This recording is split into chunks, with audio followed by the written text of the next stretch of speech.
دعوت اسلامی کے ادارے مکتبۃ المدینہ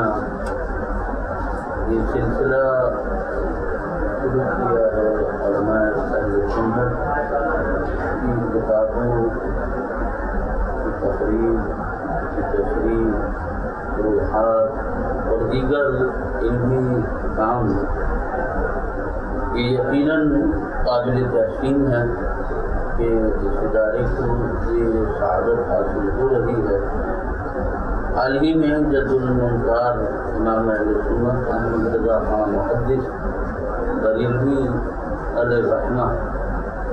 کی کتاب تیار کی، دیگر کتب بھی جو ابھی مختلف مراحل میں ہیں کہ جس پہ مکتبۃ المدینہ عمل کر رہا ہے۔ ہم سمجھتے ہیں کہ یہ علمی کام وقت کی ضرورت بھی تھا اور اس پراشور دور میں دعوت اسلامی کے ذمہ کا یہ کام نہایت قابل تحسین ہے۔ حضرت علامہ ابوالبلال محمد الیاس ستار قادری دامت برکاتہ عالیہ کہ جو یقیناً بڑے انقلابی طریقے سے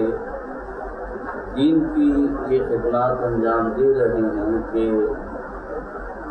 آنے والی نسلوں کو دین کی جانب اور آقا علیہ الصلوۃ والسلام کی سنت پر عمل کرنے کا جو جذبہ دے رہے ہیں وہ بھی نہایت قابل تحسین ہے۔